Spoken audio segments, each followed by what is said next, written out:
going on, everybody? Welcome to another episode of the Viall Files. Thanks for tuning in. I am your host, Nick, joined by my producer, Chrissy. How you doing, Chrissy?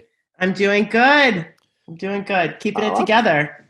That's good to hear. Yeah. I think you guys are really going to enjoy this episode. The world's been heavy lately. It's been heavy. And I think if you're looking for a kind of an easygoing conversation with an absolutely wonderful guest, I think you'll really enjoy this. Joe Thomas is our guest today, formerly of the NFL, and just all around great guy. If for those of you who are listening who don't know, I get a smile on my face just thinking about it. Yeah, for those of you who don't know who Joe Thomas is, I think you're gonna really love him after this episode. I know Chrissy didn't know Joe before. Now she has a life-size poster of him hanging on his wall. It's just a little crush. I haven't have a poster yet. Yeah. No, but Joe is a Hall of Fame or soon to be Hall of Fame NFL offensive lineman, but also a husband, a father, just a very interesting man. And it's fun to hear kind of a little bit about his life and his ways of thinking and him as a husband and a father. And I think I fell in love with him even more than I already was. And I think you're all going to really enjoy listening to Joe. Before we get to Joe, though, I did want to tell you guys a story about the first time I was arrested. By first, I mean only time. I was detained. So it was about 10 years ago. It was I was still living in Milwaukee, and I was out. I went out to the bars with my best friend, my girlfriend at the time, and his girlfriend at the time, now wife. And so we were in Milwaukee. A little bit about Milwaukee. Milwaukee is a pretty segregated city, actually one of the most segregated cities, and so you have white people living in one part of the city, black people living in another part of the city, Hispanic people, so on and so forth. One of the more popular streets in Milwaukee, for those of you who aren't familiar, is called Water Street. It's just a street full of bars and restaurants. And in the summertime, it gets really busy. It's not very warm there often. People get excited to go out. And so in the summer, I don't know if they still do this. I assume they do, but they'll close down Water Street on the weekends. But this is something they do all the time. They close down both ends of the street. Yeah, on the weekends, right? And I kind of had seen this before. I honestly didn't think much of it, right? And it's like,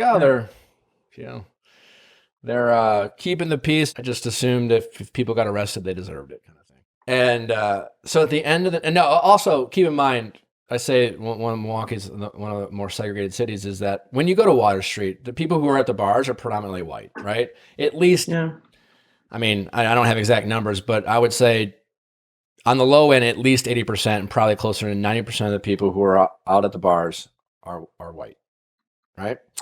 So at the end of the night, we're leaving the bars, and my best friend is the type of lovable guy. Sometimes when he drinks, you got to make sure you know where he is, right? He's very social. You can lose him quickly. You'll talk to anyone. The guy you got to keep an eye on. The guy you got to keep an eye on, right? We all have that friend. He's a great friend. And so we're leaving the bars, and I'm with my girlfriend and his girlfriend, and all of a sudden we lose him. We're like, we're outside, and it's like chaotic, right? There's these cops on horses, and like the first thing you do when you walk outside of the bars, you see this giant horse, you've had a few drinks, you want to like look at the horse and touch the horse, and the cops are like, don't touch the horse. And I'm like, well, why are you right in our face, And so there's just a lot of confusion, and people are drinking and drunk. So we cross the street. All of a sudden we realize, oh God, our friend's not behind us. Oh no. So I'm like, I'm going to go find my friend. And I'm on the phone, I'm calling him. And all of a sudden this cop looks at me and goes, get out of here, and starts screaming at me and cussing. And I'm like, yeah, no problem, man. We're just going to grab my friend. I'll be out of here. And then for whatever reason, I don't know, I gave him a look. He didn't like the way I looked. I don't know. He just did a beeline over to me and said, you're under arrest. Placed me under arrest. Handcuffed me. My girlfriend and my other friend, those two are freaking out. He puts me in handcuffs, and he starts like bending my wrists. I don't know why. I presume because he was hoping that I would resist that. I don't know. And then a bunch of other cops swarm by. They're yanking on me. I'm like, okay, fine. I'm under, like, whatever, man. Just what? And they throw me in this van. And again, there's multiple vans. And I get in this van, I'm kind of panicked, and I look up and I realize and it's me, one other white kid, and a bunch of black young men. And so here we are in a street. How many people are in the van? 10 to 15. I don't know. It's a lot of people. It's a big van. So here we are in a street where it's just all white patrons. And at the end of the night, the cops are just clearly just arresting people, for whatever. I got arrested for literally no reason. And it's a van full of young black men. And so then at the time, my then girlfriend and her friend are like panicked. They go find this kind of friendly looking cop. And they're like, what's going on? Our friend got arrested for no reason. We were just standing there. And, here you have two little cute, girls going up to a cop, pleading for their friend. And for my sake, thankfully, he went and found the arresting officer and convinced him to let me go.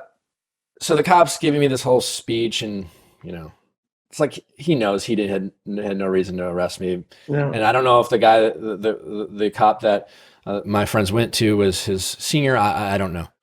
But I'll never forget right before he let me go, and I'm paraphrasing, but he just said something to the effect of, we shouldn't be arresting people like you. He doesn't know me. And it was so clear to me at the time that what he meant was because I'm white. It was so obvious. And he said it to me in a way, and I remember being so offended by him saying that, because he said it to me as if I would acknowledge what he said, being like, yeah, why are you arrested? Yeah, like you shouldn't. Like I knew what he was, like I would agree with him. Yeah. And it was just such an eye-opening moment of, holy shit, this stuff still goes on. And there's no doubt in my mind that the only reason I was let off that night was because I was white. Right? I mean, it's the only, no doubt in my mind. So it was a wild experience. And, some things that I thought about after that night is I had been out plenty of times, right? I've seen this go on. I just paid no attention to it. I never looked to see who was getting arrested. I assumed the people who were getting arrested must have been doing something that deserved it. Like drunk and disorderly or something. Experiencing firsthand that I was I wasn't even that drunk. I don't get that drunk. So I was like calm. I wasn't stumbling. We were just like looking for our friends, really being very respectful I wasn't like cussing, nothing. And so, the next day I remember I called a couple of the local news and told them the story, and they're like, yeah, we've heard this before, this happens. And, nothing really came of that. But, for those of the people out there, listening to the story, I only tell it because, I know that there seems to be a lot of resistance towards, maybe acknowledging that, we take for granted, the privilege that we do have, right? I know in that moment I realized, wow, I just assumed this stuff didn't happen. And for those, people listening, I want to ask you a question in terms of like create a scenario. Imagine next time you went out to the bars, whenever that happens, or if you don't go to the bars anymore, imagine when you used to go to the bars. For whatever reason, arbitrarily, someone came to you and said, all right, you're going to go out tonight. Great. But you have to put on this green t-shirt. And just a heads up, at the end of the night, wherever you go out, there's going to be cops who have closed the street down. And of all the people out, there's only about 10% of you are going to be wearing this green t-shirt. And just know that at the end of the night, the cops are going to be looking to make arrests. It's going to be pretty arbitrary. There's going to be a lot of confusion. There's going to be a lot of, drunk people, and they're just there to arrest people. There's going to be vans lined up. They're going to throw a bunch of people and arrest them for God knows what. And just know that they're going to be looking to only arrest people with green t-shirts. Minus a few exceptions, it's going to be predominantly green t-shirt people. How many people would go out? I assume most of you wouldn't. You'd be like, you know what? I'm going to sit this one out. If I'm going to stay home, I'm not going to risk it. Why? What's the big deal? And that, just think about that. I mean, that's literally what was happening that night. Now, like, think about the idea that you could never take this green t-shirt off. You know, you had to always wear this green t-shirt. So maybe then you're like, you know what? I got to live. I got to go out. I got to do my thing. And imagine what that would be like to go out knowing that every time you had this green t-shirt on, and if you had a target on your back, you know, that maybe if you interacted with a police officer, some of these police officers might make a lot of assumptions about you and looking to not give you any breaks. Assume that if there was chaos or confusion or a crime, that you'd be one of the first people they would look at. Imagine that, right? And then, you know, imagine a lot of shit would go down and atrocities would happen to other people that you knew that were wearing green t-shirts. You know, you felt like you were mistreated or unfairly punished. And you knew it was because you had a green t-shirt on, and you heard about other atrocities of other people wearing green t-shirts. And then you started a movement saying green t-shirts matter. And then someone came to you and said, but all t-shirts matter. And you're like, I know that, but no one else wearing a different colored t-shirt is being treated like we know this happens to us. Like, I was told this. Yeah.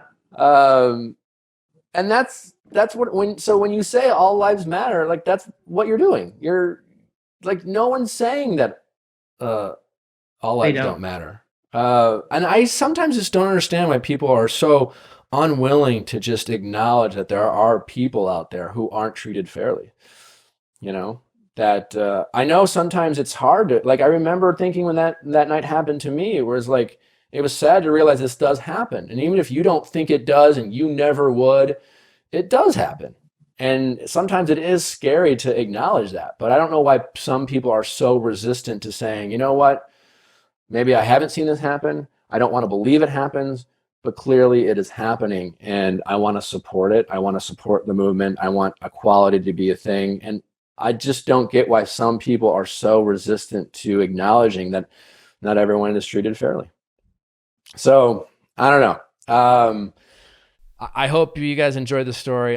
Whatever. I got arrested once, but more importantly, again, and I don't know what it's like to that night experience was in no way. It was a tip of the iceberg of what goes on.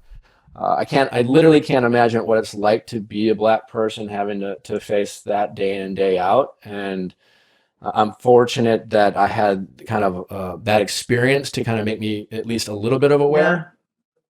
Or imagine having to educate your children that way, day in and day out. I've seen so many of those videos of people having to educate their children just how they have to act when they walk outside the door. Totally. And there's a lot of great police officers out there. My brother is one of them. And it was great to see over the weekend a lot of great videos and pictures of protesters and police officers coming together. And I hope to see more of that. But again, this stuff still happens. And that was a crazy night for me. And it was very shocking and disturbing. And you just want to say, all right, yeah, this is happening more than I realize. And I want to bring awareness to it and support the people who are affected by this. And it gave you a different perspective, because before you weren't even like wondering why people were getting arrested on that street, not even thinking about it twice. Didn't even think about it, never paid no attention to it. You know, I was like, of course I'm not racist, but like, anyone who gets arrested must deserve it. Yeah. You know, just kind of a very simplistic thought process, you know. And again, I wasn't even thinking who was getting arrested. I wasn't even paying attention to that. But once I got into that back of that van and I saw who I was sitting in, it was just crazy. Like, how is that possible? Clearly there was an agenda. You can't have a van full of Black people and a crowd full of white people. It's not a coincidence. And I know that I was arrested for literally no reason. And so, anyways, I just, once again, I know this is, I hope the people listening we have a great audience with an open mind and progressive, but let's just try to continue to do our part in terms of supporting those people who are different than us, trying to better understand their point of view and their perspective. And let's not be so resistant to acknowledging there's still shit that goes on that we would sometimes like to believe doesn't, but that doesn't mean it's not happening. And ignoring the problem isn't going to change anything. So, anywho, Joe Thomas coming up. That's enough of the heavy stuff. This is a fun, loving episode with a great guy and just an absolute wonderful spirit. And I think you will all really enjoy my conversation with legendary Joe Thomas. Listen, guys, if you're struggling to find the perfect Father's Day gift, look no further. Hawthorne is an absolute great gift to get for the man in your life. I know I got it for my dad. I even got it for my brothers who are fathers as well. It's incredible. Like, listen, every guy, whether they like to admit it or not, cares about how they look, and sometimes they're just a little reluctant to know how to take care of their face and skin, and Hawthorne has them covered. So whether you're looking for face moisturizer, face cleansers, shampoo, conditioner, things that are customized for men, Hawthorne does a great job of that. Hawthorne makes it so easy. I went online and took a 2-minute quiz answering questions on the man in my life's skin, his hair type, even his social activities. And then Hawthorne curated a perfect package for him, personalized it just for him with products that he loved. When it arrived, we had a huge unboxing over FaceTime. So if you're not with your dad, this is something super fun you can do with your dad. It's like the unboxing is the best part. Yeah, and they come in these very masculine packaging and boxes. I mean, listen, you'll look like you spent $1 zillion on him, and it's very affordable. So make sure to check it out. It's the absolute perfect Father's Day gift. So check out Hawthorne at hawthorne.co and use my promo code VIALL to get 10% off your first purchase. That is HAWTHORNE.co and use my code VIALL to get 10% off your purchase at hawthorne.co. Look, people, quarantine, I'm spending a lot of time alone. My life is Groundhog's Day, and I'm gonna be honest, I've felt a little lonely, a little down sometimes, and it's nice to have people to talk to. And we're always big advocates on the Viall Files for making sure you have great mental health. And if you need to seek a professional, we always encourage that. And BetterHelp makes it super easy and super affordable for you to do that from the comfort and convenience of your home. So whether you are struggling with depression, stress, anxiety, relationships, sleeping, trauma, grief, LGBTQ matters, family conflict, BetterHelp does a great job of getting you the mental health care providers that you might need. They make it super easy. Again, convenient. You go on, you take a quiz. They align you with a healthcare mental professional that's right for you. If you want to switch, no problem. Again, they make the whole thing very seamless, very easy for you to get the help that you might want or need. So make sure to check it out, people. Always encouraging you guys to talk to someone. There's literally no downside from just checking in. So if you've ever considered it at all, I highly encourage you to give BetterHelp a try. You know, we actually think that shows a lot of strength and courage when you address issues that you might have. So if you want to start living a happier life today, as a listener, you will get 10% off your first month by visiting betterhelp.com/VIALL. Join over 800,000 people taking charge of their mental health. Again, that's betterhelp, HELP.com/VIALL. Hey, Joe, how's it going? I'm doing good. How are you? I'm doing well. Really appreciate you coming on. Yeah, my pleasure. I mean, I wanted to have you on. I know you're probably, for those listening, I'm not sure how many of you know who Joe Thomas is. I know a lot about Joe. I've been following his career ever since he was in college, but I thought he would be great to have on as someone who I've followed. And for those of you who don't know, Joe is one of the greatest football players of all time, certainly offensive lineman and all-around great guy. And if you followed his career or follow him post football, I've thought of you as a really critical thinker, a free thinker, and a great guy. And you've been kind of very active in your retirement. And there's a lot of people we have listening to the show who are thinking about changes in life and new phases in their life. And I thought you'd be fun to talk to about that and just kind of you shoot the shit. So thanks for coming, Joe. Absolutely. Those things all sound great to me. I love to just break bread with people, talk to all sorts of people and kind of pick their brain and vice versa. Yeah. So this should be fun. It's a lot of fun. I know you're a big Wisconsin. You grew up in Wisconsin, right? I did. I grew up right down the road from you in Brookfield, so we were neighbors there. Yeah, a lot of Wisconsin pride. And then I went to Wisconsin for college. So, did you go to Brookfield Central? I did. Yep, Brookfield Central, 2003 high school graduating class. So it's crazy to think that you were a freshman when I was a senior, because like you're a larger than life guy. So I was just like, I looked you up. I'm like, God damn it, I'm older than Joe. Like, you'd have been giving me swirlies in the hall. So I'm glad we didn't go to the same high school. I was too skinny when I was a freshman.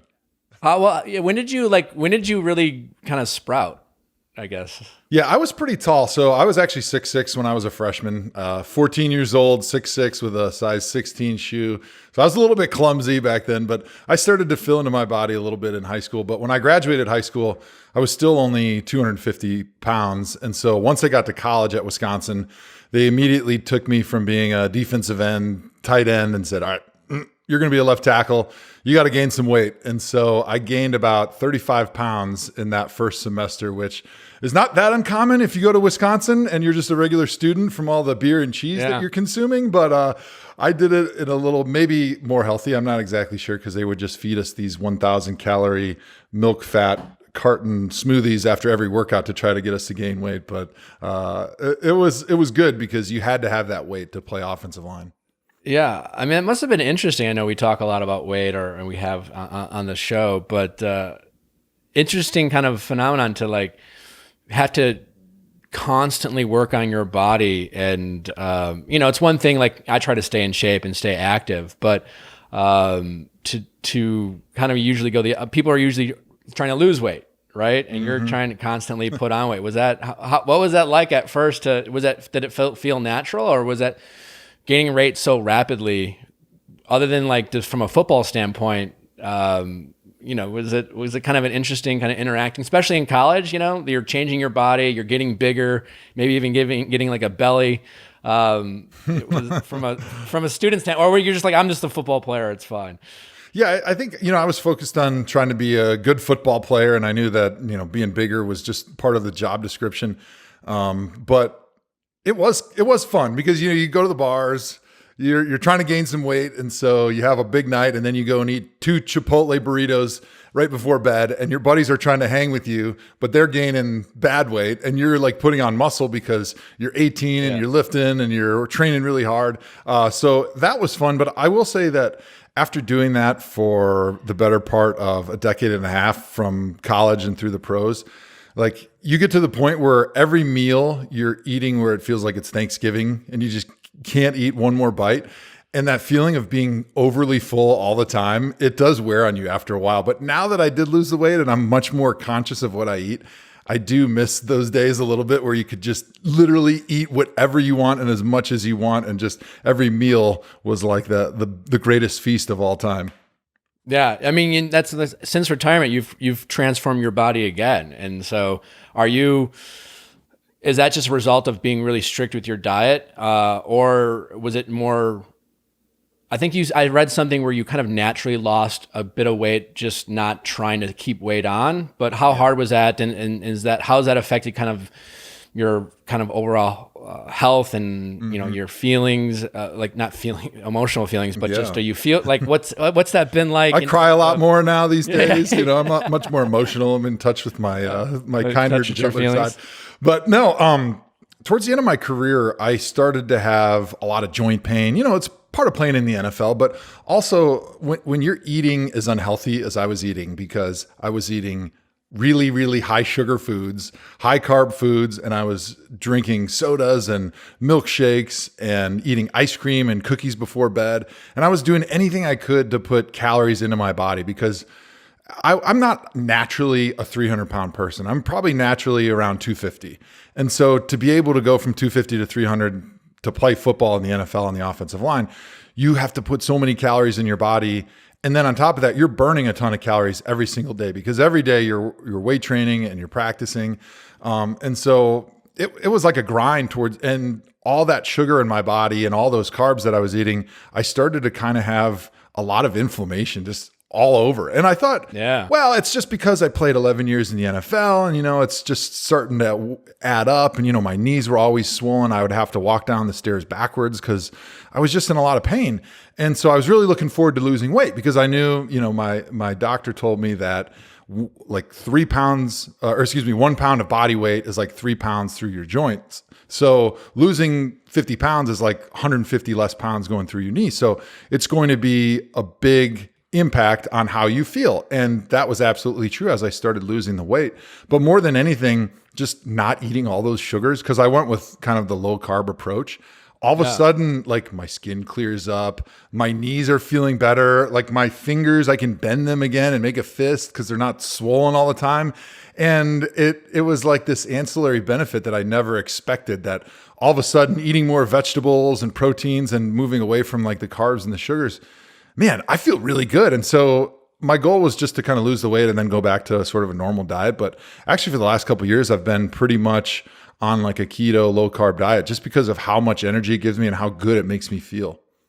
Yeah. I'm the same way. I'm a pretty lean guy. I've been lucky to generally stay lean, but if I have a sweet tooth, so if I binge on sugar, the next day I feel like I get hit by a truck. Like I'll get out of bed and have to like grab one leg and like move it, and it's amazing how the sugar and the inflammation will affect your joints. So just feeling that, you're so right in terms of, and it's always fascinating. My sister's a holistic nutritionist, and she really started making me mindful of just the things we put in our bodies and how it makes us feel, the things that we don't think about, we take for granted on a day-to-day basis. So it's fascinating to hear you say that, just because you're right. Like you probably made a lot of assumptions that a lot of the pains and the feelings you had came from the wear and tear of playing football, only to realize some of it had to do with just the things you were putting in your body. Yeah. I mean, for 7+ years of my NFL career, it was as many calories as possible. And I didn't even think about what I ate. But as I was getting closer to the end of my career, I started taking like supplementation and diet much more serious. The Browns, the team I was playing for at the time, got a nutritionist. And so I just started sitting down next to her at lunchtime and just asking her questions because I just wanted as much information as possible, because I did know that I wanted to lose the weight in retirement.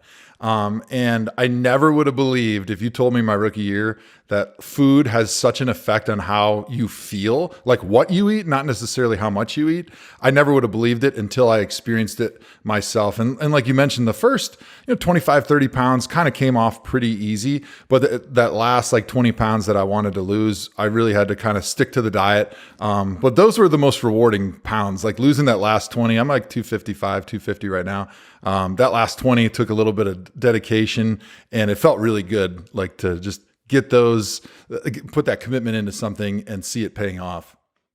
Yeah. And it's interesting you say that too, because actually even last week we had Megan on and talked about, body image issues and the losing weight is kind of almost a physical trait. But for you to hear you talk about just you personally, how it made you feel internally, just every day is something that, makes a lot of sense in terms of even what Megan was talking about.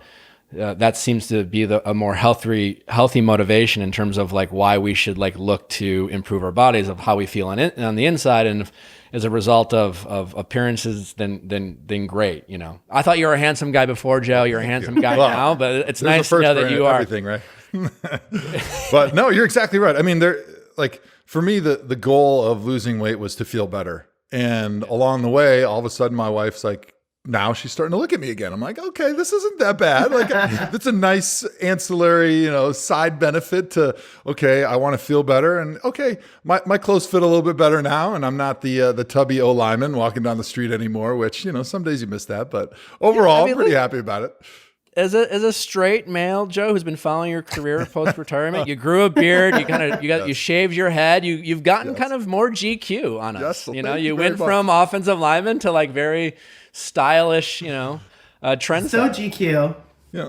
It happens with us Wisconsin men, right? We just get better with age. That's just the way it is in Badgerland. Yes, yeah. So far, so good for me. I'm waiting for the year I wake up and be like, nope, it's downhill from here.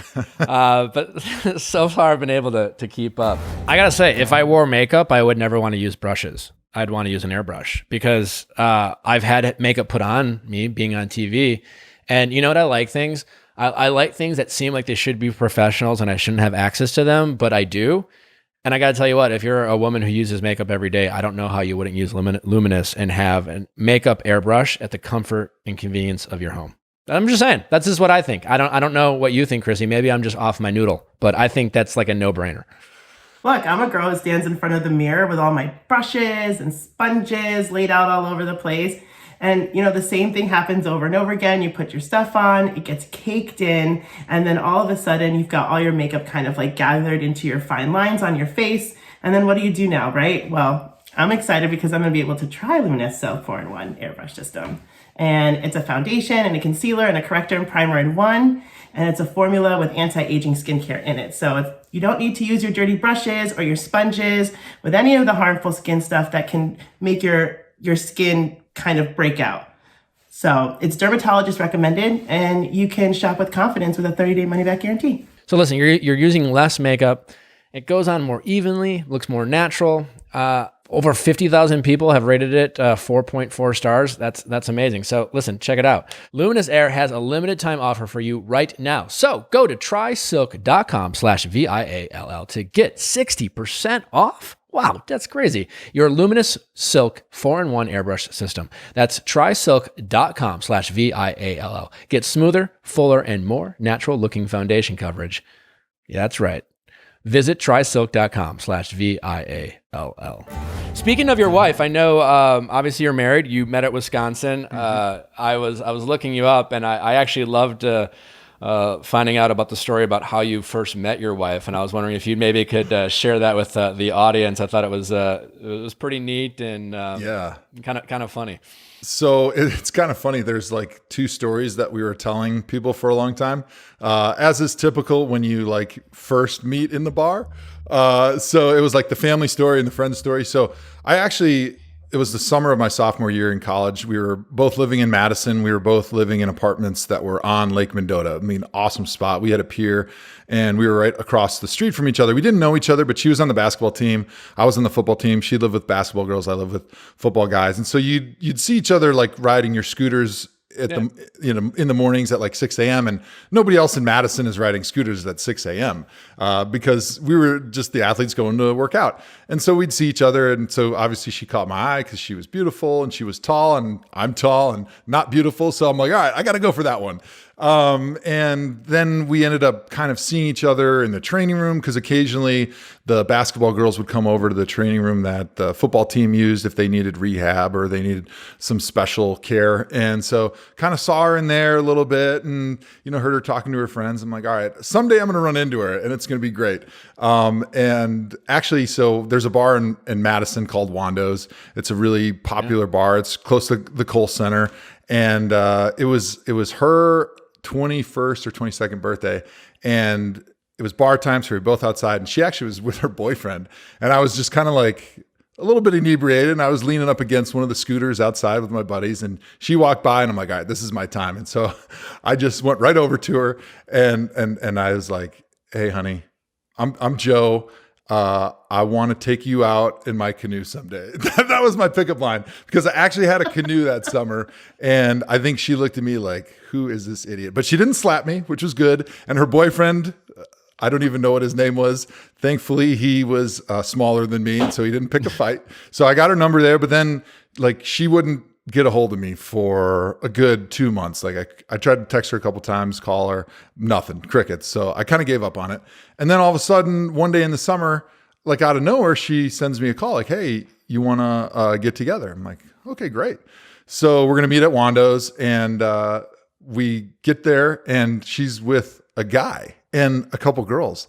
I'm like, what the heck is this? Like, you tell me you want to meet up and then you bring a guy. Like, okay, I get it. We just want to be friends. That's fine. Yeah. So I just kind of blew her off and I was like, screw this. And then there was like a little bit of a period with nothing. And then out of the blue, she texted me again, like right at the end of the summer and was like, hey, let's get together. So we went to a Madison Mallards game and she brought her friend again. She must've been really concerned about me because the first day she brings the friend. Here's the thing, Joe. I always kind of joke how it's, the difference between very charming and very creepy is just if they like you, and sometimes you're not sure. And while I think a canoe can be really romantic, Yes. she also is like, maybe he wants to murder me. Yes. On a canoe in a lake. On that romantic canoe. Yes, the serial killer. I have that in me. So I could see what she was thinking, and she wanted to make She's sure like, there was a I just want witness. to make sure. for I the just want to make murder. sure. The good news is you got the number the first time, so Got she the definitely was into you. But yeah, I'm guessing maybe I'd be curious her point of view. But I'm sure you've talked about it. But like, yeah, right? She must have been like unsure about you, the football guy. She just was. You called her honey off the bat and Yes. ride her on a scooter, leaning up against a schooner like it's a Corvette, Yeah. It was not my finest moment, but all's well that ends well. And certainly I can look back at that and say I didn't have any game when I was a 21-year-old in college whatsoever. And I can see how she thought that might be over the line and a little bit creepy. And you're right, though. Football players sometimes have a bad rap for not being great boyfriends. And I can understand the cautiousness. I appreciate that. Hopefully my daughters have the same level of cautiousness when they're meeting men in college. And she made you pursue her, right? Like, she gave you the number. She gave you some breadcrumbs. Did you know she had a boyfriend? Did you even know who the guy was? Or you just No, I didn't. No idea. And from her perspective, she's told me after the fact that they had only been dating a short while and it didn't last. It was I think it was a couple dates. Like one of those where if you ask him, he may not have said that they were boyfriend and girlfriend, but if you ask her, it's like, yeah, we're boyfriend and girlfriend, and we've gone on a couple dates. And so, yeah, and my guess is, she made you pursue her. You showed some vulnerability. there you go. You all the probably, buzzwords. Yeah, you probably were nervous, and then I was being very honest and open. Doing my best. It sounds showing like you my had vulnerability. you had a big crush on her. I did. I really did. I mean, she's a babe, and being an athlete, just took it up an extra notch. And then when I actually got to meet her, I was like, man, she's really cool too. So she checked all the boxes that I was looking for, and she has not disappointed. Even after we got married, I love her now more than I did when we were dating, which is pretty unique, I would say. Not to sound, you're kind of you light up when you talk about her. It's a kind of little smitten still. Yeah, she. Yeah. It's the girl that you thought you never had a chance with that it actually worked out. And this is 12 years or so later after being married and 4 kids, and it's like I still sometimes do. It's kind of corny, but I do kind of pinch myself. I'm like, how did she fall for me? Like this doesn't quite make sense, but I'm not going to tell her because then she might start seeing things from my perspective. So I'm okay just keeping it on the down low. I think that's what people love about you, Joe. You're so you're you're this incredible athlete, and even in your space being in the NFL, but you're such a normal, humble person, and it always comes from a genuine place. And I think that's kind of hard to recognize. So hearing you talk about her is a lot of fun to hear because it comes with such sincerity. It's a lot of fun. And so obviously it sounds like things are going well. You got 4 kids. They're all pretty young, aren't you? Yeah, we knocked them out pretty quick. So the plan, we got married right before my first season in the NFL, and we wanted to have 5 or 6 years to kind of enjoy each other's the relationship, enjoy each other's company before we jumped into have kids. Because you don't really know until you have kids, but it does change everything. And we love to travel. We love to get out and visit friends and do a lot of stuff. We have a broad amount of things that we really enjoy. And so we wanted to get kind of a lot of those things checked off the list before we had kids so we could focus on kids. And so my 5th or 6th year in the NFL, we started having kids and we just banged them out. Every 18 months we had a kid for 5 years. And so we've got a 7-year-old daughter, a 5-year-old daughter, a 4-year-old son, and then an 18-month-old daughter. So it's a busy, loud house. And with the stay-at-home orders, it's been interesting trying to do media and podcast while you have kids screaming in the background, which surely you will hear during this podcast at some point. Yeah, totally fine. We are a kid-friendly show. Love it. On here. As someone who's a hopeful father someday, it's funny to hear you say you have 3 daughters and a boy. And I hope that I'm able to be a father at all, right? But I've always had a dream of having a son. Yeah. Did you care? Did you ever think about that? Like when your son was born, it was like, all right, thank God I got one. Or were you just like, when Kobe Bryant talked about being, a daughter dad, and he honestly didn't like, where was your, I wonder if I start having kids, will I be excited that it's a boy, or I just be happy to be a father, or what was that like for you? Yeah. So my wife and I, Annie, we wanted to have a big family, and I just wanted to have one of each because I wanted to experience having a boy and having a girl. And so the split didn't really matter. Like if we had 4, hey, would it be great to have 2 and 2? So both of them have like a buddy that's their gender. Yeah, but you don't get to pick those things usually. And we didn't pick those things. And so we ended up with 3 girls and a boy. And so having 2 girls first, when the boy came out, I was like, this is awesome. But I knew we wanted to have at least 4. So there wasn't a lot of pressure on number 3 to have a boy. Had we had 3 girls, that last one, there would have been a lot of pressure to have at least one boy. And my wife comes from a family of 3 girls. And so in her mind, she was just like, I just wanted to have 4 girls. And I was like, that would have been horrible for me. Think about the father. I got to deal with you and 4 more girls. This would have been horrible. It's funny how once they're out and they're children, it doesn't matter. You fall in love with each one of their personalities differently. And it really doesn't, you don't even think about, oh, that's my boy, that's my girl. Maybe it changes when they get older and you start doing more things with them. And, if my son decides he wants to play football, and like, you can kind of see yourself. I think maybe in a boy, like if you have a boy, you can remember the feelings and the emotions that they're going through as they're experiencing something for the first time. Whereas if you have a girl, it's cool because you're experiencing those emotions for the first time with them experiencing it for the first time with whatever those experiences are. So I think either way, it's super cool and super unique. But I'm definitely glad that I was able to have at least one of each. No, that's cool to hear you talk about.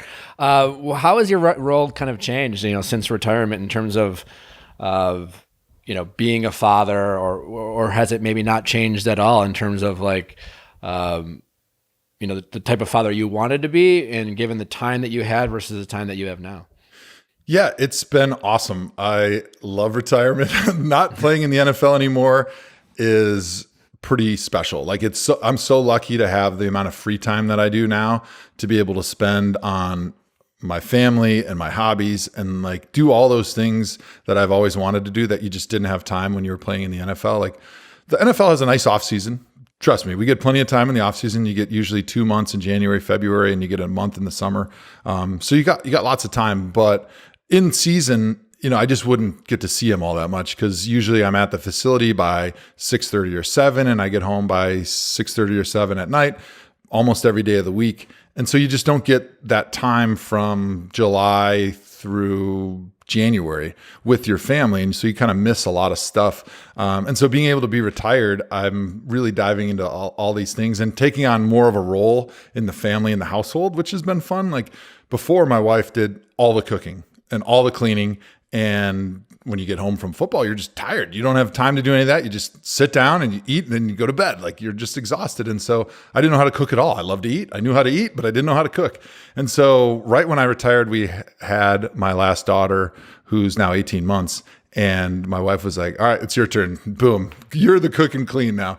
And so I've really fallen in love and kind of taken some of my passion and my obsession with like detail from the football field and poured it into cooking, which I never knew I'd love so much, but also cleaning. Like if any dish is left in the sink, I'm like, oh, gotta wash it quick. It's got to go perfectly organized in the dishwasher, just like this. It's like a Tetris game in my mind. And like that obsession that I had on the football field, it needed to go somewhere. Like you hear a lot of former football players, former athletes, they go from like such obsession and detail, and then they lose that and they don't have an avenue to like dump that into in retirement. And then that's when they kind of go in some of those downward spirals.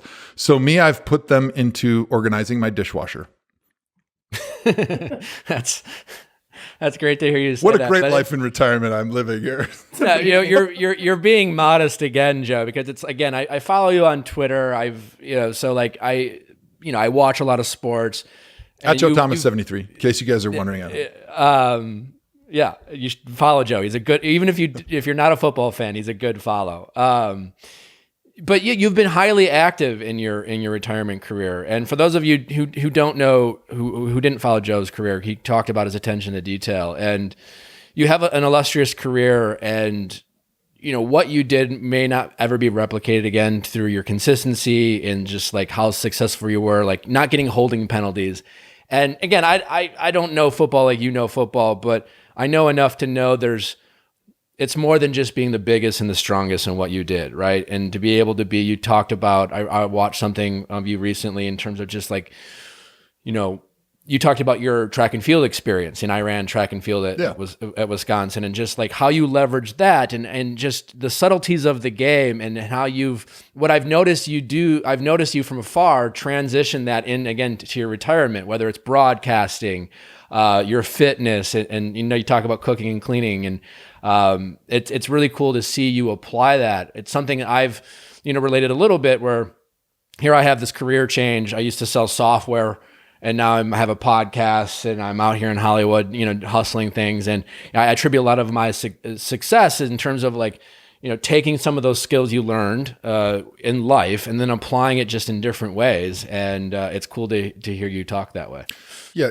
Coaches, youth coaches, high school, college coaches, a lot of times they'll ask me to come and talk to their guys, right? And the one thing that I learned in the NFL that I try to impart on people is like, football has taught me that the difference between good and great is the details.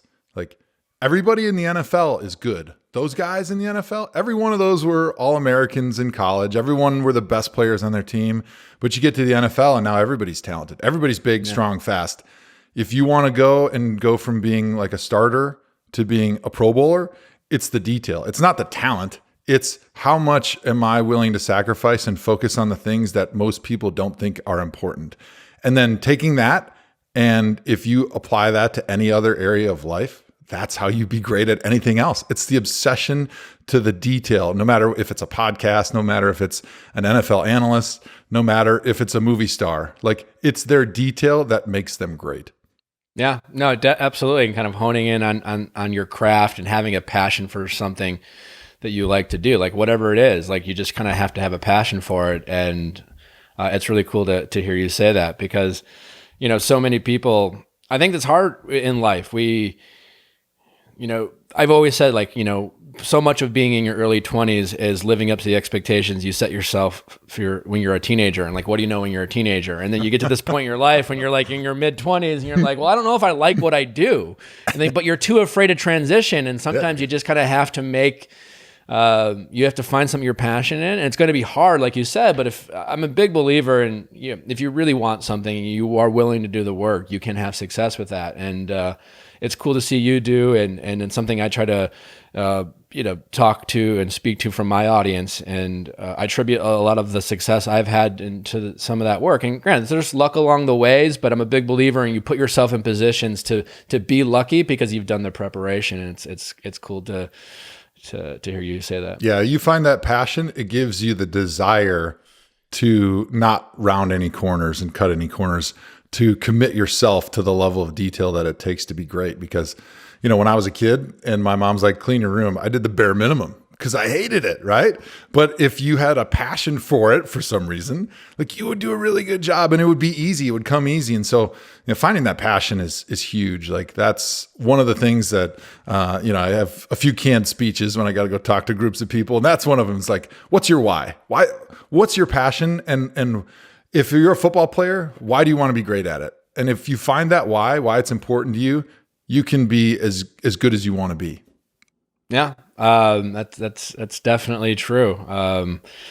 Very few people reach their potential in whatever it is they are going for, and it comes down to why are they doing it? What's their passion? So thanks for sharing that.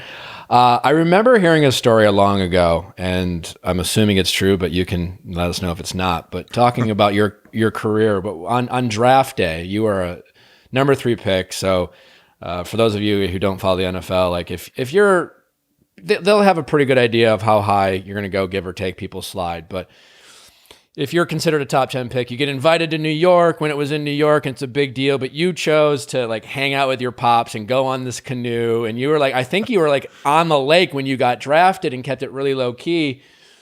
And then I really recently watched, I don't know if you watched it, The Last Dance with Michael Jordan. And one thing they talked about, one of his peers said, what made Michael Jordan so successful is his ability to like be focused on the moment and be focused on the present and what was in front of him. And I'm someone who struggles with being present often, but I couldn't help but like make a correlation hearing that story about your decision to do that and that ability to just kind of really prioritize what's important in your life and not. And there's nothing wrong with like enjoying the moment and having fun, but sometimes those things can be distractions, you know, and like you kind of, again, why are you here? You just talked about like the why of something.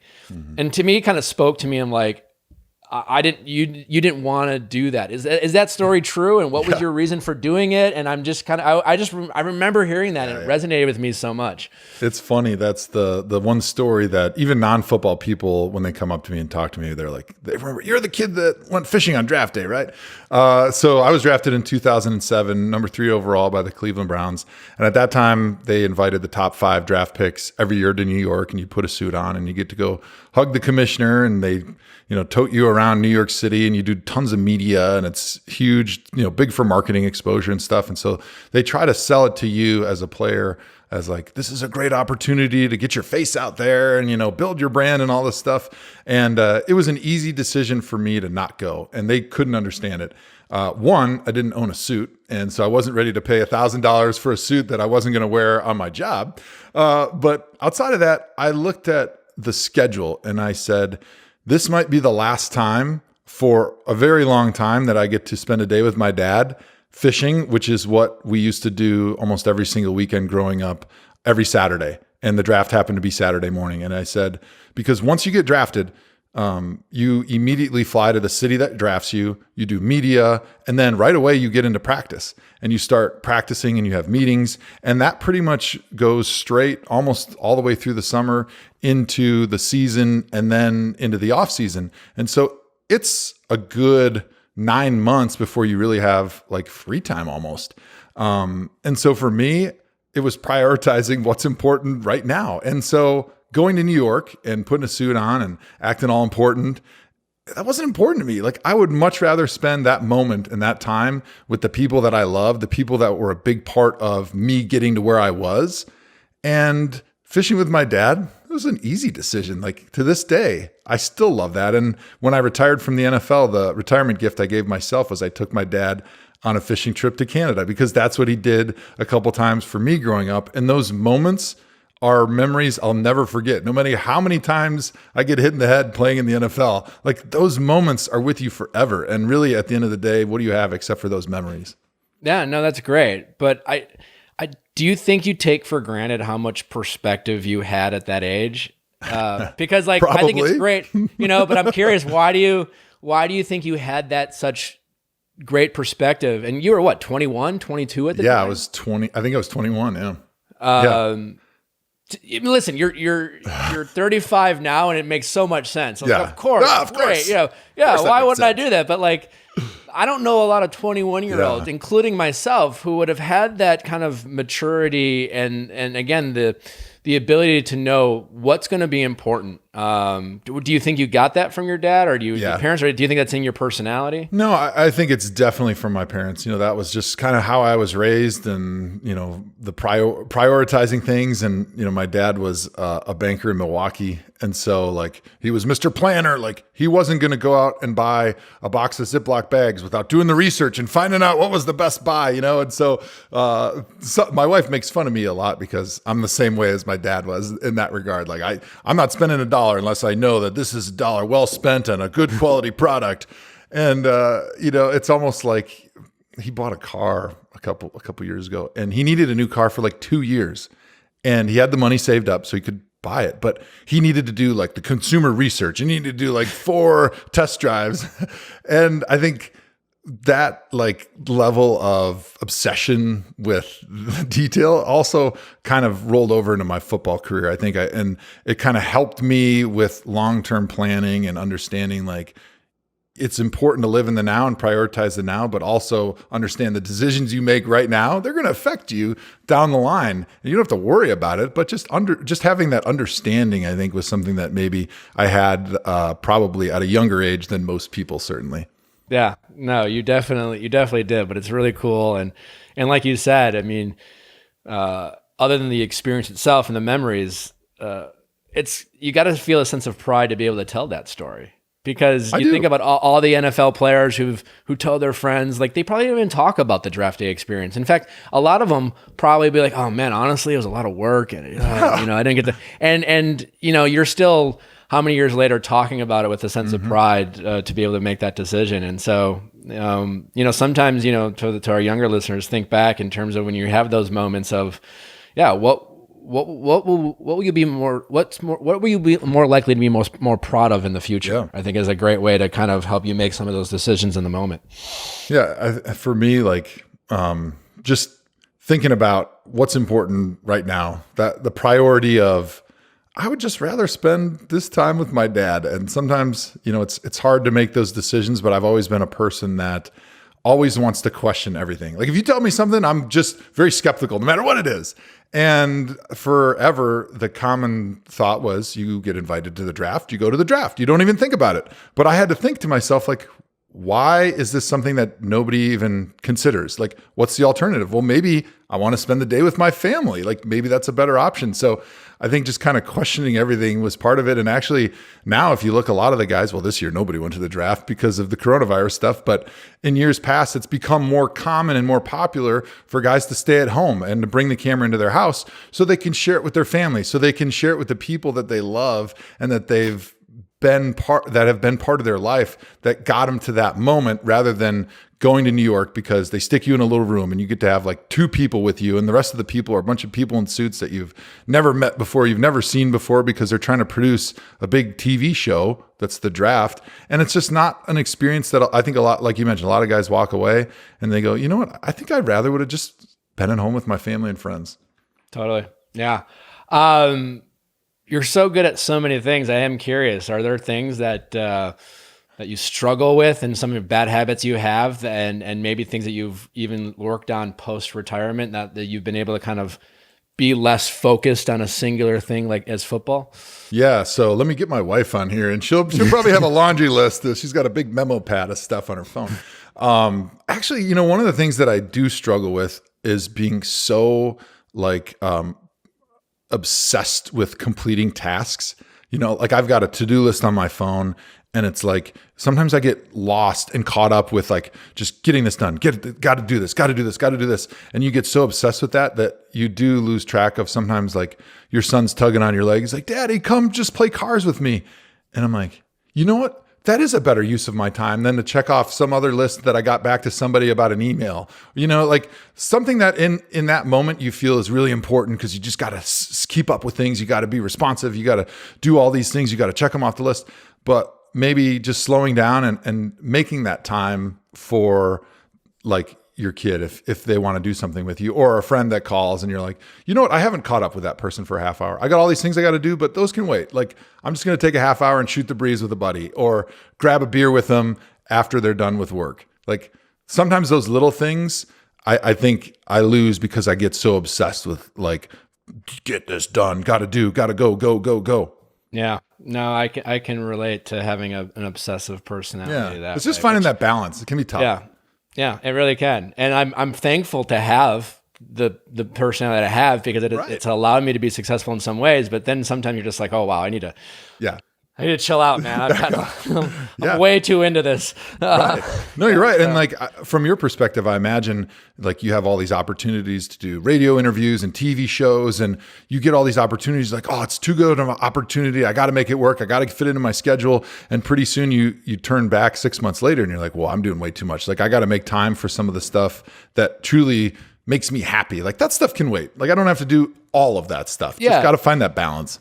Definitely. It definitely is about balance. And I have tried to, I think what I do attribute to having some success with, again, I have great parents who gave me a lot of great values growing up. Maybe it's our Wisconsin Midwest thing, but to not always be caught up in the moment of like the bright lights of an opportunity. Mm-hmm. And I attribute a lot of success I've had in this world to my ability to say no to some things rather than say yes to them. Mm-hmm. And again, to Yeah, I've made a lot of great new friends, and some of them are. It's almost like, wow, I can't believe I'm hanging out with this person. But you know, I like last Friday I played cards via Zoom with all my buddies from Wisconsin, and I had a great time. And and having those people in your life really kind of you know, you always have to have those grounding personalities in your life. Yeah, no doubt. Which is always nice. I'm really bad at racket sports too. So if you play me in ping pong, you will definitely smoke me. Really? I'm okay at tennis, I'm only racquetball, terrible. Really? I'm pretty good at racquetball. Don't bet me in racquetball, or actually, you probably would want to, but I certainly will not. For our Bachelor fans out there, I mean, the reason why Joe and I connected was I noticed Joe followed me on Twitter after my season of The Bachelor, and I was just like, oh my god, I followed him right back, and I was like, oh cool. And people sometimes always ask me like cool moments or people you've interacted with as a result of being in The Bachelor. And for me, it's been getting access to some of the people I've followed and been fans of. But you've been an avid Bachelor watcher. Are you still watching? Yeah. You still a fan? I'm a huge fan. I've been a fan for decades. Like since I was in high school, I've been watching The Bachelor and all the iterations of it. Actually, my agent and Mike Fleiss, the creator, had been friends for a long time. So had a chance to hang out with Chris Harrison and all those people behind the scenes that have been part of the franchise for a long time, just through my affiliation with them in football. And I love the series. I love the show. I love Bachelor in Paradise. I love all the different little shows that have popped up off of them. And yeah, that's how I became a big fan of yours. So it's pretty cool how those worlds kind of come together. It is. I was doing a football podcast and they asked me about it, but now more than ever, I've kind of approached The Bachelor being a sports fan, and especially when I cover the show, it's like, oh, fine, I'll talk about it. But it's like a sporting event. And, you know, you have the sports mentality. You're a football analyst. When you watch the show, do you find yourself, like I do, like breaking it down almost like a game in terms of like, all right, this is this character, the interpersonal relationships that are going on, and have a critical eye? I do. I find myself doing some of those things, and then I like have to snap out of it. I'm like, dude, you're supposed to be watching this to relax. Like, chill out for a second and just enjoy the arguments. Just enjoy the drama, okay? And so I kind of have to take that step back and get out of like the competitive mode that sometimes I get into a little too much. Yeah. Are you... Now, it's like you said, you've been watching since high school. So this is not like a case of your wife got you into it. You were a fan I was on your own? a fan before we even got together. So I've been watching the trashy shows for decades. I love that. You know, a lot of that's true of a lot of guys, but most guys will blame it on their girlfriends or wives. They're like afraid it's not cool, not manly to watch it. Yeah. I'm like, no, this is awesome. Check out all these babes. You know, this is a great show. What were some of your favorite characters or favorite seasons in terms of you being the historian that you are? Yeah, well, I wish I could say I had a great long-term memory, but the NFL took that from me. And so I have a hard time recalling like all the individual things that have gone on the different Bachelor. But some of my favorite were like Ashley I'm trying to remember all their names. Yeah. And like the real kooky, I shouldn't say kooky because that's not very nice, but like quirky, interesting personalities, because I've always had a really broad base of friends from like different walks of life, because I find interesting people that do things that are different than me really fascinating. And I love hanging out with them. And it's the same thing in The Bachelor. Like I really am kind of drawn to those characters that are very different and they're really out there. And to me, that's what makes life fun. It's just like the uniqueness of everybody's personalities.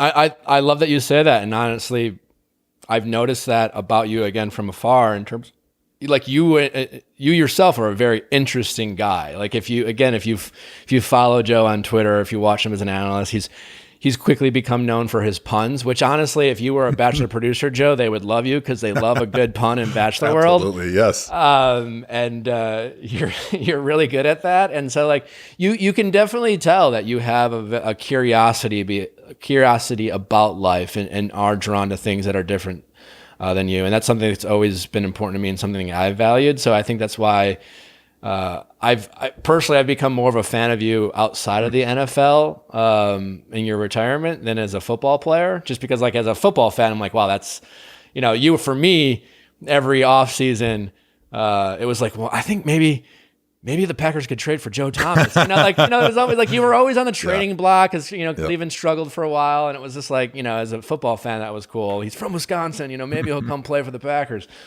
But as a guy outside of football, you've really kind of blossomed into someone who's really interested about life and been a reference for people who are the cross between football and just interpersonal relationships has been fun to see you kind of embrace and follow along.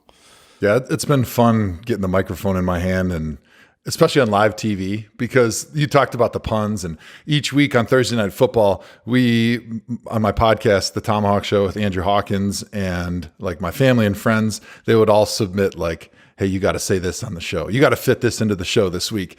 And then we'd get live TV, Thursday Night Football, and I would try to fit the catchphrase into the broadcast somehow. And we'd get to the point, they'd be like, oh, they're going to fire you if you say that. You really can't say that. And I would try to slide it in there, and I'd always look over to my producer and just see what his reaction was. But they've actually been really cool about it. They haven't gotten too upset with any of the things I've said. And they've actually got into it a little bit and started to put together clips and highlight reels of all the funny or not funny catchphrases that we've thrown into the broadcast throughout the season. So it's been a lot of fun. And I think that's really kind of what got me into the Titan Games, which is the TV show that I'm on right now on NBC.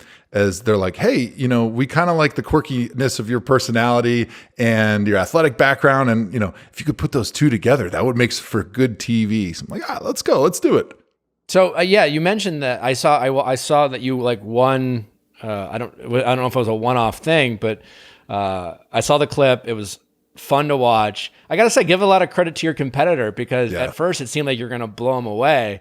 And man, he almost got you at the end. Yeah. Especially with the axe chop. He definitely had better form than you. And he's a firefighter. Yes. I'm very, very embarrassed by the finish of that race. So the Titan Games, I think it's going to be 10 weeks.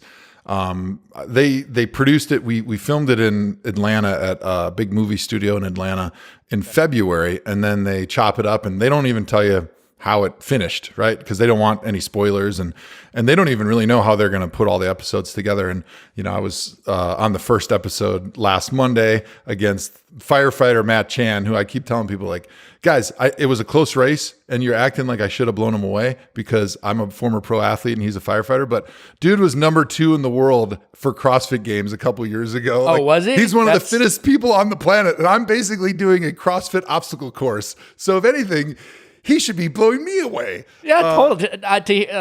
To hear he was number 2 in the world in the CrossFit Challenge, you're kind of actually getting screwed here, because there's a level of expectation that people are putting on you. No doubt. To be number 2 in the CrossFit Games is an insane accomplishment. And the level of fit, and he's definitely more He's definitely more trained for the Titan Games than you. No doubt, because in football, I'm used to training for 3 to 5 second spurts. And then I got 35 seconds off to take a break before the next play.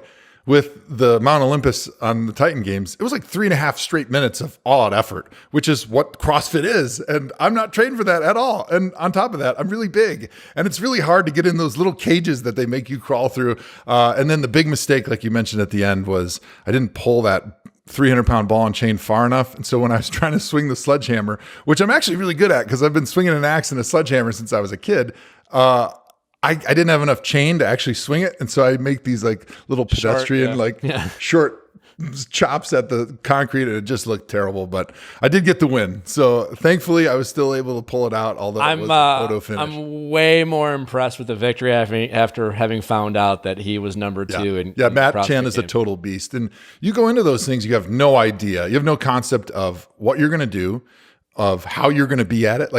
If we were going to go and do a TV show and I was going to be blocking people, I'm like, okay, I'm pretty sure that there's not going to be many people who are going to get by me. I'm pretty good at blocking. I've been doing it a long time. But hey, you're going to do an obstacle course fitness challenge. I have no idea how I'm good at it. I know I'm in shape, but how good of shape? I don't know. And I don't know anything about my competitor. Did you get a run through of the course, or the first time you did it, was it all a first time?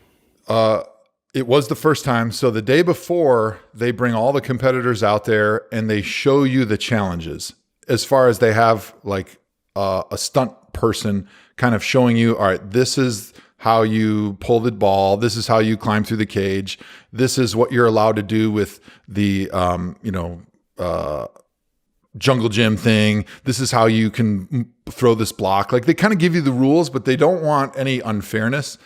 They don't want anything because it's $100,000 prize to the person that wins. They don't want anybody who loses to say, well, it wasn't fair because this person got to try it a bunch of times before the race. And so the very first time I do that course, you're watching it on TV, me versus Matt Chan, both of us, very first time. And so there was a big learning curve to it. And as I go through the episodes in the season, you'll see I get better at it because you start to learn like the best way to do all these different things. But it's a big challenge not knowing what you're going to do.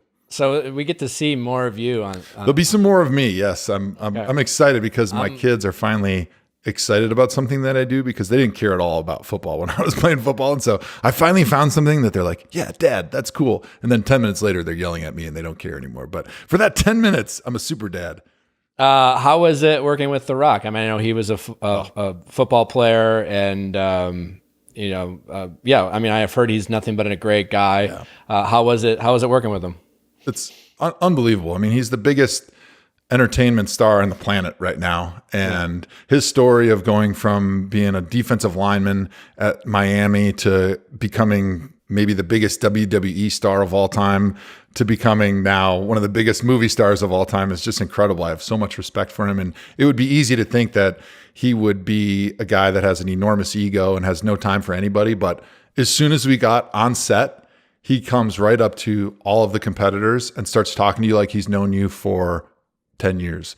It's just amazing to see somebody with that amount of success still be humble and be a regular person. And it's pretty awesome. I mean, working with him is the best. That is, I've heard that about him, and that is something that you hear that, and it's always a reminder to yourself to know your place, and it's always cool to hear. Did you ask him, has he done any of those courses? Well, that was one of the things that I talked to him about when we were shooting the breeze. I was like, hey man, when do we get to go at each other on Mount Olympus? And he's like, I'm 48 years old. You kicked my butt. And I realized at that point, I'm like, holy shit. This dude's almost 50 years old and he is way more jacked than I am. He looks unbelievable. It is amazing that The Rock is almost 50 years old and he is still kicking ass and taking names. Just totally incredible. You definitely, I forget about that. He's a bit timeless in that regard. He is. It's incredible. It's cool that you've had that experience, and I didn't realize you're going to be on it more, so I'm actually excited to watch it. I'm definitely going to be tuning in for it. Before we let you go, Joe, we play this game with our guests called Do You Know Me? It's a pretty simple game. I'll ask a question. Chris, you and I are going to guess the answer. So don't answer right away. So right? Wait, you're asking a question and then you're going to guess the answer? Yeah. So about it's going to be like, does Joe do X? Has Joe have you and then ever? I confirm. All right. And then you confirm it or not. If you have an anecdotal story about your answer, feel free to share it. No obligation to tell an anecdotal story. And then we'll see if we know who knows Joe Thomas better. Love it. Do you know me with Hall of Fame offensive lineman Joe Thomas? Are you officially in the Hall of Fame yet, or?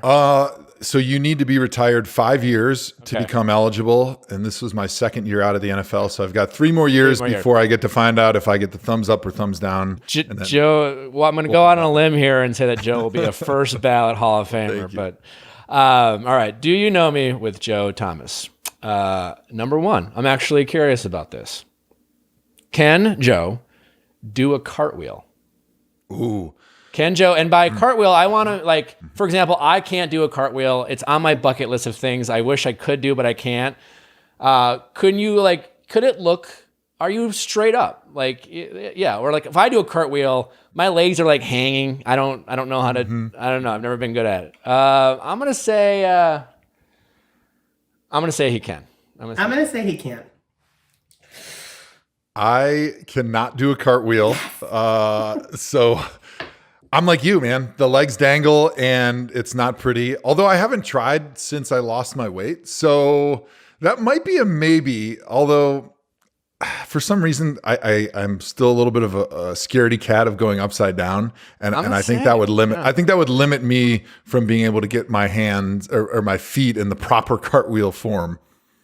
Yeah, so it's safe to say if you like walked outside right now and did it, you would look like I did. It would be. You could work. The neighbors would call the cops and the EMT and have me carried away because I'd probably die. Well, now you can put it on your to-do list. There you go. I did want to learn how to do a handstand because I'm a big yoga guy. I really love yoga, and I always get so jealous of those people in yoga class that just pop right up into a handstand and hold it and act like it's no big deal. And I was actually making some good progress, and then the coronavirus hit, and I haven't been to yoga in 3 months, and so now my handstand challenge, my handstand journey is on pause, unfortunately. Well, this is a nice segue into our next question. Has Joe ever done a keg stand? Now, we've learned that Joe is not good at handstands or cartwheels, but he did go to Madison, and he definitely had a few beers. I'm going to say he's definitely done at least a keg stand because you have the assistance of your peers. I'm going to go say yes. I'm going to agree. I think he's done one. Absolutely. Nick, you would not be able to hold my legs up for a keg stand due to weight and size restrictions. However, you get 3 big burly offensive linemen, and you can have a good time with the keg stand. There you go. All right. Question number 3. Does Joe prefer cookies, brownies, or cake? Can I ask a question? Yeah. Just for clarity's sake, does it come with ice cream? all of them can come with. Let's assume that all of these come with ice cream. Okay. Well, if it's with ice cream, then I'm gonna go. I would say cookies for me if I were to answer that question. But if you're gonna add ice cream, then I like a good brownie with ice cream. What's the moisture level of the cookie? It's soft. Like very super soft. Super Joe, however you chewy. want it. All right, However perfect. you want So it. I can cook or buy any cookie. All right, I like it. Okay. I'm going to say cookie then. Yeah, I'm gonna say cookie then too. Okay. If it's like those perfectly warm, deliciously soft and buttery chocolate chip cookie, I'm gonna say a cookie. But if it's just a standard run-of-the-mill cookie or brownie with ice cream, I would say brownie. Okay. So Joe, if you make your way to Milwaukee, and this is someone who thinks my mom makes the best chocolate chip cookies in the world, but if you go to the Metro Market in Milwaukee, write that down. They have the absolute best chocolate chip cookies. It's the place that sells cookies. Their chocolate chip cookie is the chocolate chunk. It's gotta be the chunk. It's absolutely incredible. And everyone I bring to Wisconsin and give them, they're like, they'll take one bite and like, this is the best cookie I've ever had in my life. I don't go home to Wisconsin without first going to the public market. I'm doing it. My parents still live in Milwaukee, in the Milwaukee area, and when I visit them next weekend, I'm going there. I'm getting 2 cookies, and if I have to bring my own vanilla ice cream, I'm doing it. I mean, because you put it right in between and you eat it like a sandwich. If you want a perfect day, you first go there to Margarita Paradise for tacos, and then get dessert at the cookies place right behind you. It's really good. Done. What kind of tacos? I just like they're all beef, but they have all kinds. Their pastor and their steak are really good. Everything. You got to get 3 tacos. That's how you have to do it, and you have to get 1 of each protein. There you go. So al pastor, beef, and chicken. Perfect. Yeah. You won't regret it. Tell them I sent you. They know me. I'll tell them Nick sent me. All right. Get the fuck out of here. Yeah, probably. All right. Question number 4: has Joe ever made out at the movies at any point in his life? I'm gonna say yes. He's a romantic. You know, he asked his now wife out, like leaning up at a scooter, and called her honey. Hell yeah. At one time, that was like the move. And Joe's like, we're relatively the same age. That was kind of, I don't know if it gets what the kids are doing these days, but like when you were young, you'd go to the girl, you take your girl from the movies, and like with 5 minutes left in the movie, you like lean over and make out for a few minutes. It seems so like impractical now, but I'm going to say Joe has definitely done that once. I'm going to say he hasn't done that. Contrarian. I have. You're exactly right, Nick. It is the move from late 1990s, right? Yeah. It's you go to the movie, and about halfway through the movie, you throw the arm around, right? Yeah, So you're right? because going from just like sitting there to making out, it doesn't work. You need a transition zone. So the transition zone is you throw the arm around and then you start snuggling her a little closer and you hit it on the head. 5 minutes left, because that gives you an end point that's not awkward. 5 minutes left, you go in for the kiss. And if she denies it, then at least the movie's almost over and you can leave. And it's not, you don't have to sit there in shame for another hour and a half.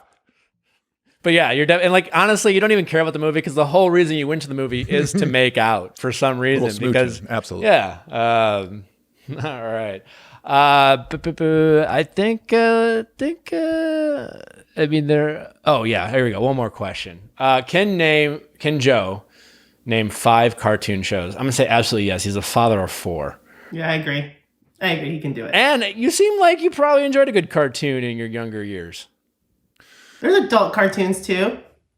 Yeah, so I'm hoping I can name 5. I was not a big TV guy growing up. My kids, obviously, they get their screen time, especially when we're traveling, and so they love cartoons. So Doc McStuffins, that's a big one, right? Bugs Bunny from my youth. Winnie the Pooh was always one of my favorites, and it's cool because my kids kind of got into it a little bit. Of course, 3, not very good right now. SpongeBob SquarePants, that one's been around for a long time. And there's so many. You're worse than I thought at this. Oh my God. I'm so bad. I really, really am bad at remembering things like this. I'm glad I asked this Teenage question. Mutant Ninja Turtles, like Superman, Spider-Man, that's got to be a cartoon. You got it. But you definitely you struggled more than I thought you would. I've struggled mightily because usually as soon as the cartoons come on, I'm like zoned out. I'm like, Joe, I appreciate you taking the time to talk to us. It's been a lot of fun, certainly for myself, and I hope those listening enjoyed the conversation with Joe and learning about his life post-retirement, being a father, a dad, a great husband, and certainly a guy with swag who knows how to find a wife. So no, I love those stories. It was so endearing. And if you're not watching it on YouTube, you're just listening to it, to see Joe light up talking about his wife is, I think, something all women want when their husbands talk about them, and I think all guys want to feel when they're talking about the person they love the most. So I appreciate you sharing that story. That was pretty cool. Yeah, thanks for having me on, Nick. Hopefully I get some brownie points for this one. I know my wife's a big fan of the podcast, and it is true, though. I feel fortunate every day when I wake up. I'm like, yeah, still fooling her. One more day in the books. That's pretty cool. Where can people find you, Joe, on social? And I know you have a very successful podcast of your own in case people want to check it out. Yeah, check out my podcast. It's The Tomahawk Show. We talk pretty much mostly NFL football. So if you're into NFL football, it's a great one to check out. I'm on the NFL Network on Thursday Night Football, pregame and postgame, and sometimes halftime during the NFL season. I do some of their work in the off season, and then you can catch me on Twitter at JoeThomas73, where I throw a lot of kids stuff, cooking stuff, funny random stuff, a lot of stuff from my son, who's hilarious, who told me he was allergic to spaghetti the other day and that he was allergic to rice. And then when I said, how about we put some anti-allergic powder on there, so now you're not allergic anymore? And then he told me he's allergic to anti-allergic powder also. So the man is very smart, especially when it comes to things that he doesn't want to eat.